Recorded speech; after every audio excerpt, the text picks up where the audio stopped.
All right, what we got here, it should be a 2013 S60. Oil consumption, it's already failed consumption test, burning about 3.8 liters of oil every 1,000 to 1,200 miles. So we have already condemned it, inspecting the sidewalls. Sidewalls are good, we gotta do tear down. And for what it looks right now, we just need to do the piston rings. It's a common issue with the Inline 5s. I highly behoove you to do the rings before doing a short block, because if you get a used motor, you're gonna run into the same exact problem more than likely. So this customer has an extended warranty. We've already got everything verified, and we already have the okay for tear down and doing ring replacement. So right now, as it stands, we're gonna do ring replacement. If we do find any further damage or any type of scoring in the cylinder walls or any type of bearing scoring, we will be calling them back about getting a short block and then probably replacing the rings on that short block if that passed inspection. Now with this one being low miles at 81, 82,000 miles, is unlikely what we're gonna run into. So I'll let y'all know what we're gonna be doing today is we're gonna be tearing this one down, getting the cylinder head off, popping the pistons out, and inspecting everything. If everything passes, we'll proceed on replacing rings. So we should have this one running by tomorrow. So chatted. All right, quick update on the S60 that has the oil consumption issue. We just got the oil pan off. Still gotta pull the cylinder head. Obviously looking very beautiful in here. Just gotta put one bolt to hold the compressor, pop the pan off. You got the wheel well off, already got the harmonic pulley off, drive belt, the little stretch belt that goes over the compressor. So pretty much at this point, we just got to get the head off, get the timing belt off, get the vacuum pump off, get the exhaust manifold, pull it back. It is a turbo inline 5. Anyways, just wanted to give an update on this. Never really document anything I do, but I figure maybe people will be invested in this. All right, guys, I'll let you know in the next update. All right, another quick update. Now we got the pan off. Now we're working on getting the cylinder head off, got the vacuum pump off.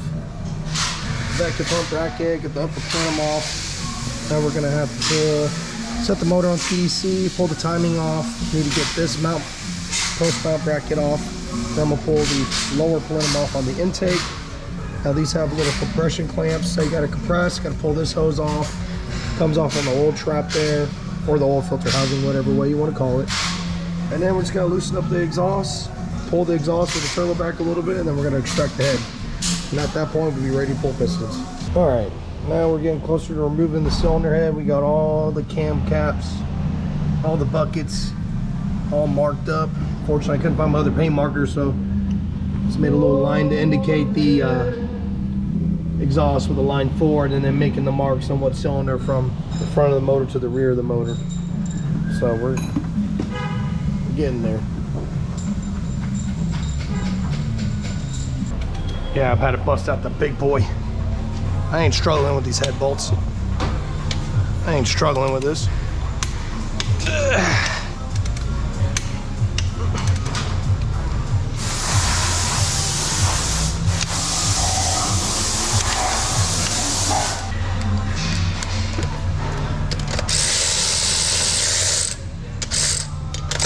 Oh God, I didn't hit that one.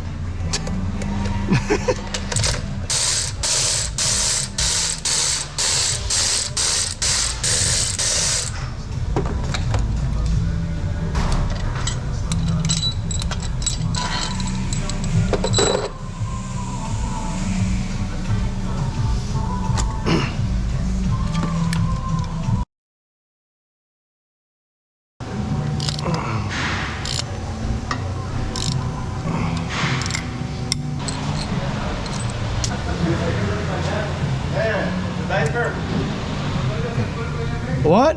The diaper. I know I moved the diaper, bro. Don't worry about my diaper. It was catching most of the oil. Hello guys, this is a new trick. Put a diaper. This is how you extract the bearings. Yes, you need a diaper.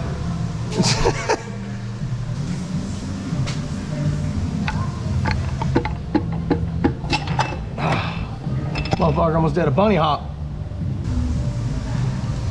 Nope.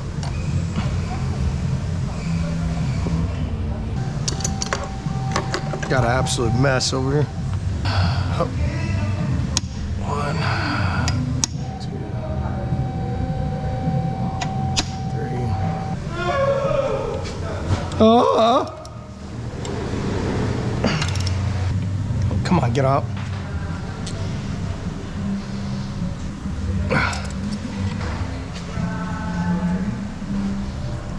Journals and everything are super clean. Really healthy motor. There you go. All right, we're out.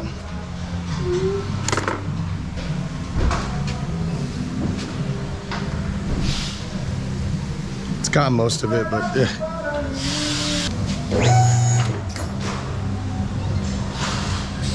Sí será, sí será. Nada lo que pensé. Le voy a contar. Oye, ¿qué pasa?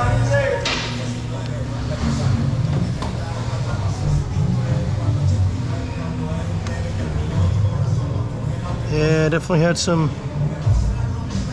good carbon burn. Yep.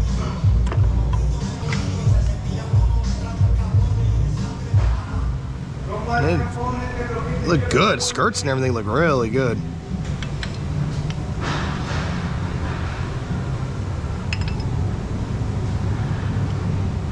Cool. Nope. No, my mess way.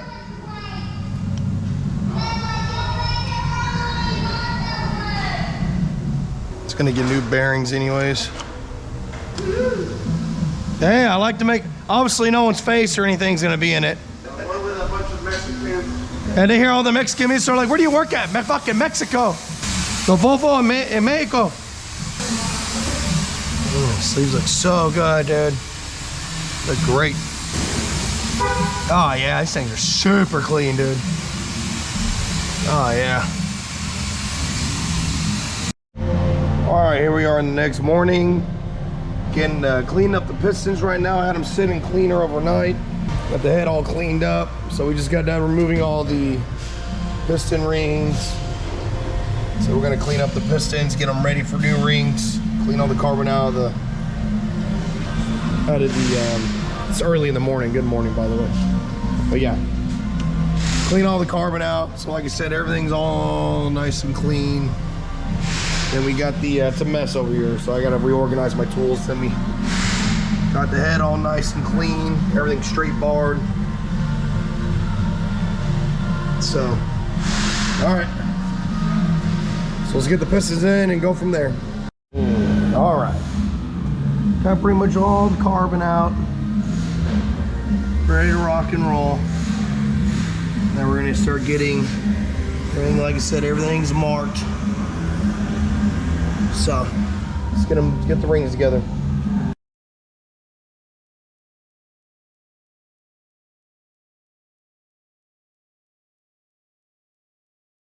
We got all the rods in. I'm actually waiting for the connecting bolts. They're going to be coming in today around noon. So I've just got things kind of dummy connected. Already got the new bearings, got the new rings. Pistons have been all nice, cleaned up. So, all right. So we already got that top dead center. We're going to suck the old coolant out. I've already drained most of it, but this is what's left in the short block. Everything looks fantastic. So we'll get that sucked out, blow off the head stud bolts, the bolt holes, and get the head going. All right, like I said, we're still waiting for the connecting rods, but I got everything cleaned up, blew out the head studs, got the dowel pin set. Now the company that makes the head gaskets for these are Victor Rains, which is an OEM factory. And then here's the cylinder head. We're able to clean up most of the carbon. So a lot of carbon, a lot of oil burning over time. So, but it's gonna be resolved now, and got the old head gasket right here.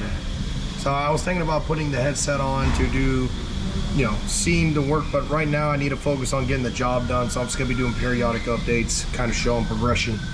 Other than that, we're ready to go. So now we got the cylinder head torqued on, it's ready to go. We have the, like I said, the connecting rods are dummy connected, so we can rotate it.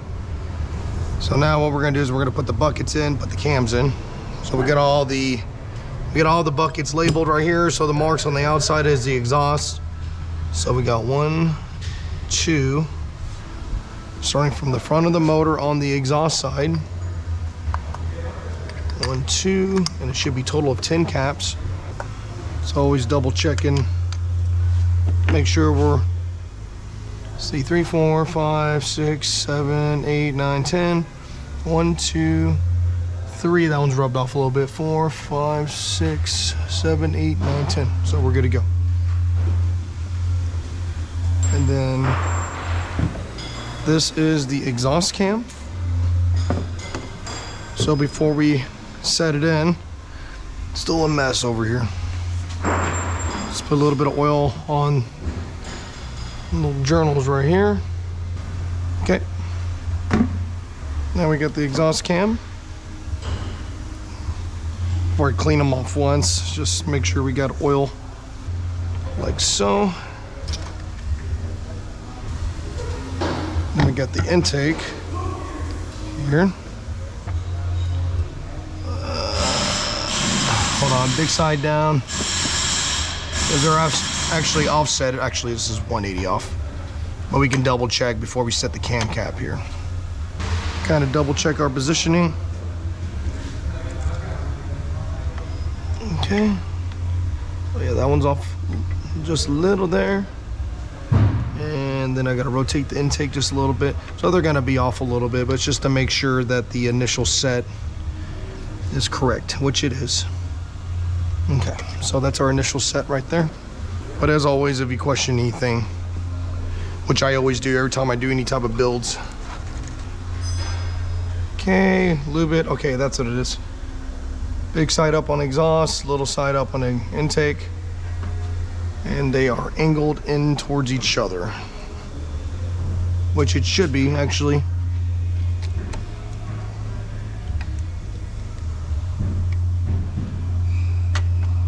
Which this one's not. That's definitely not going to be the way. So the center lobe forward up and then center back down. Shoot, actually, am I off? Oh. Are they? Oh, they're probably talking about the keyway. Why is that not making sense? Oh, that's why. I should have followed my gut. Looking at the lopes now. Now I see it. Yep, that's what it is. It was backwards. Always hate when I second guess myself because this is the exhaust cam position. Okay, see, that fits. Which that one fit. So in theory, if this is the correct, I forgot I marked my cams. See, that one don't sit right. See, it doesn't sit right. Now with this one being the exhaust that drives the vacuum pump, that one doesn't sit right either. Yep. So this is actually the correct. So I always double checking. Big jobs like this, it's like, you gotta make sure. Yep, so this is the right orientation for cams. So that is the exhaust, and then this is the intake. Okay, cool. All right, so that's where we're at. So I know I need to do an update, but we just got the new cam seals in with the cam installer here. Everything's pretty much getting buttoned up, still waiting on the connecting rods.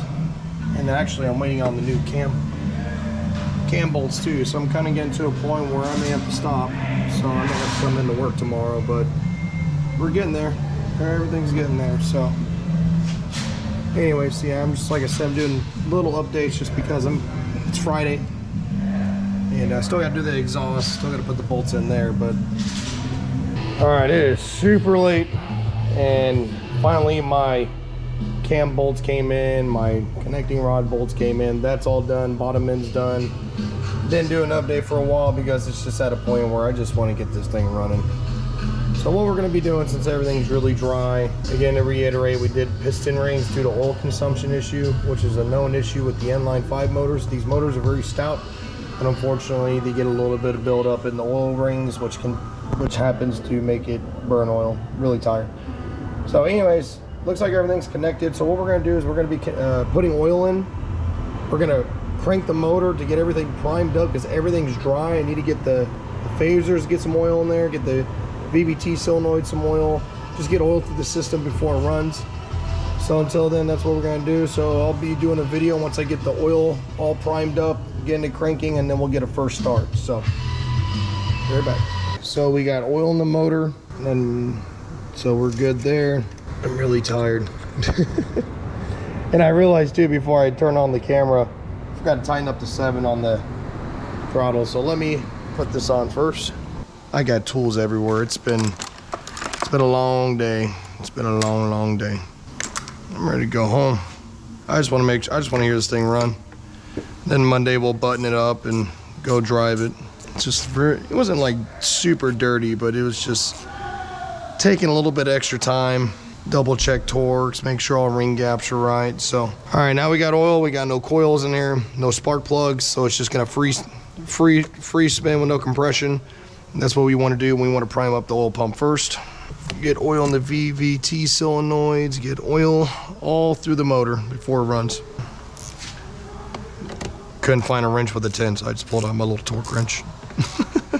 I just got stuff everywhere. You know how it is when you get real busy and you're tired. You're just like, I just want it to be done. Get my jumper on here. Not my jumper, but my tender, so we don't have any voltage drop issues. So I already know I'm gonna have an engine light open circuit for coils. Battery's healthy. It's good. All right, let's think about it real quick. So everything's on, cam position, all the harness grounds are on. There's one ground there, and there's a ground over here and over here. Those are all tight. Fuel rail, everything's good. I mean, I know everything's good. Okay, let's crank it over. I've got a wheel off, so I have to kind of jimmy myself in here. All right, here we go.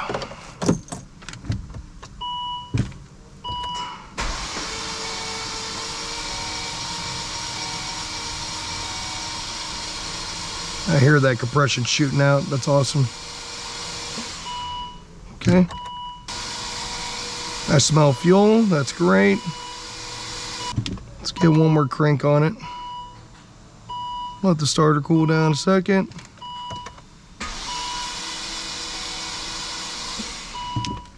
I actually want to get one more crank.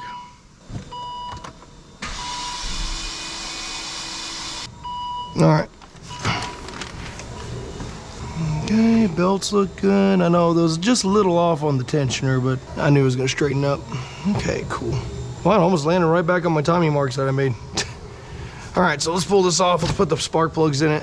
Running purposes right now, because I know there's a little bit of oil in the cylinders. We're gonna use the old spark plugs.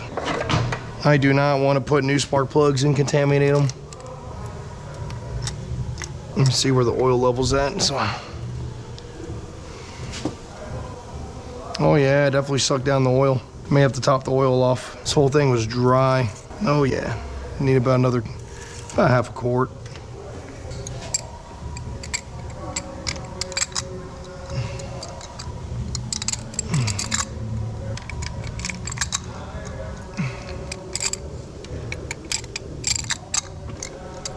I was about to use my impact. I'm like, dude, no, we have gotten this far. Now, I've always told people not to impact plugs. I like to use it to slow run in, and right when it touches, I don't ever actually impact it. But I'm right here. You gotta be careful with these. I don't care what anybody tells you. It's porcelain. But the base isn't part of it. Yeah, it doesn't matter. It's the initial shock. You just need a little fracture crack, then heat, and then the next thing is it's gonna start arcing. You're gonna have a misfire. You're like, I just put spark plugs in. No, you don't want that. I think it's already set at like 17, which is like, it's a little lower than I want. But again, we're just gonna run it. 17 Newton meters. Tired and nervous for no reason. It's always, even after 18 years, it's always like, once you do a big job like this, it's like, ugh. It's like, hopefully I didn't waste my time. Hopefully I saw everything and checked all my procedures to make sure everything's good. And I don't know, we're about to find out. And then Monday we'll follow up with a nice good old test drive, clean the hell out of the motor, get all the oil residual and stuff off. So this thing looks like it never was worked on. Right there. And I'm like, does it go this way? Yeah. All right, moment of truth. I know it's gonna smoke a little bit because I try to clean all the residual out of the cylinders, but I know it's gonna smoke a little bit. All right, let's put this on for the mass airflow. All right, here we go.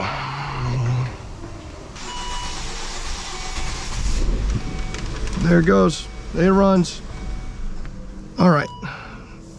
Before we keep going, smell that, all that oil in there residual. Actually sounded great. So let's top off the oil, since I already know it's gonna be a little low.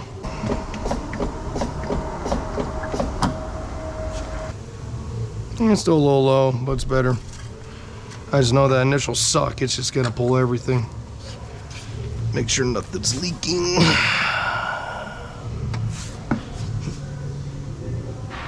What's that? Is that old oil residual? Oh no. What is that? Where's that coming from? Why would it leak right there? That's fresh. Why would it leak specifically right there? I didn't do anything with the oil pump.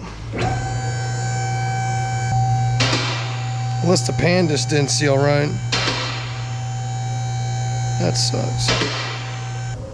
Yeah, but it looks like a pan to me. It ain't coming from the timing, so. It's so annoying.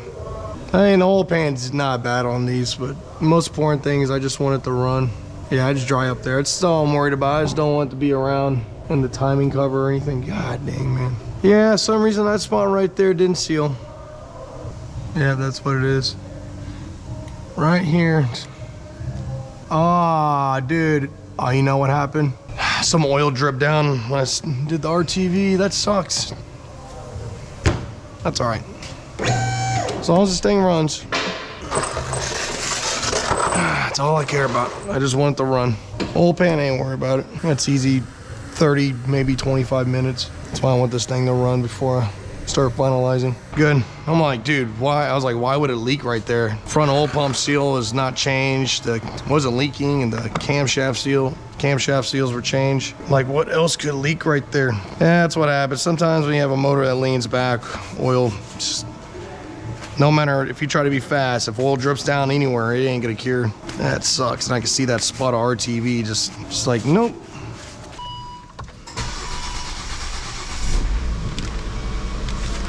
Burn all that stuff off. Burn it all off. It's starting to level out. I wonder how bad that pan leak is. Yeah, that little... Oh, you know what it was? It was that O-ring gasket. Ah, it moved. That little O-ring gasket moved on me. That sucks. Motor sounds good though. Missing a little bit. It's got to burn oil out of the cylinders, but yeah, I'm not worried about it. All right, so we resealed the oil pan. We got it running right now. Definitely triggered some codes, and my water's running out because it's burping. Let me close this. But yeah, we had to reseal the pan. We got the pan all resealed. So I was running rough. I completely forgot to connect my crank sensor, which is right down on top of the bell housing. But now it's running really good, nice and smooth now. So, all right, that concludes it. All right, we just got back from a good like 10-15 mile test drive. Feels good, got no oil leaks. Power feels good, acceleration feels good, no engine codes. So I think we're ready to send her back home. Hell yeah.